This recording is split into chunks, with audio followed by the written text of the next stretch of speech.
A Froggy Fable by Lechner.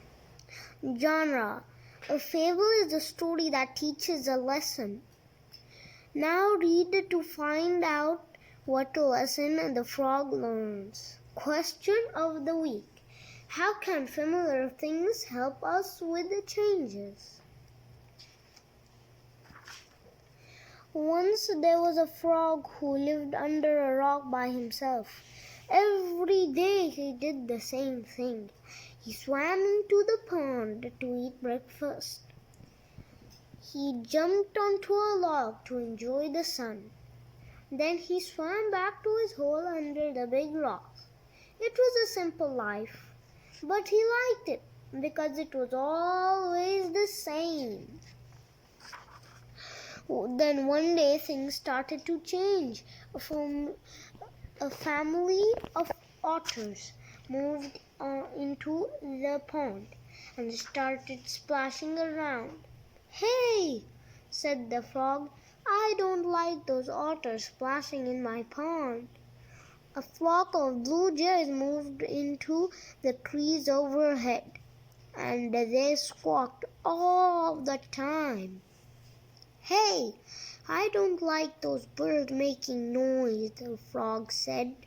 And one day lightning struck the tallest pine tree, which crashed into the water, spilling pine needles everywhere. "Hey, I don't like that tree in my pond," said the frog. But there was nothing he could do about it. The frog crawled into the back of his hole and stayed there. He heard a voice behind him. "Why are you so sad?" It was a small caterpillar. "I'm sad because everything is changing," said the frog.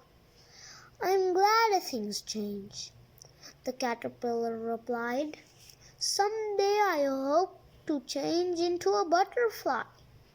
Trees change, flowers change, mountains and mighty rivers. Even mountains and mighty rivers."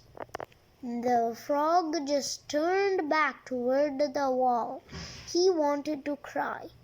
The caterpillar left, but the frog stayed in his hole. Then one morning, something utterly unexpected happened.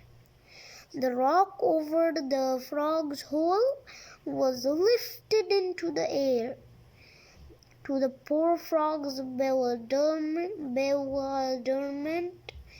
a jar came down on top of him, and he was whisked away in the hands of a young boy. Needless to say, nothing like this had ever happened to the frog before. The terrified frog was jostled and bumped on the boy's back. They traveled a long time when suddenly the bike hit a rock. The jar went flying away and the frog fell behind some tall weeds. He sat very still until it was safe. When the frog finally crept out, he found himself in a strange and unfamiliar place. He was lost. The frog wondered until it got dark. Then it took shelter for the night in a hollow tree. The next morning he kept on hopping, but it just seemed to get more lost. Weeks went by, and the frog encountered many dangers and many wonders. Then one afternoon, when he had just about given up all hope of finding his home, he heard a noise from far away, a familiar noise. He raced through the forest toward the sound. As he got closer, he heard splashing. Finally, he emerged into a clearing. and saw a beautiful pond, his pond. He was so happy to see the blue jays flopping overhead. He was so happy to see the otter splashing in the water. He was even happy to see the fallen tree right where he'd left it.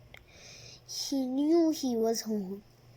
True, his old rock had been torn away, but he found a perfect spot to dig another hole with an even better view. After that day, the frog didn't mind so much when things changed. He could handle anything. He even tried something new once in a while, and things were never the same again.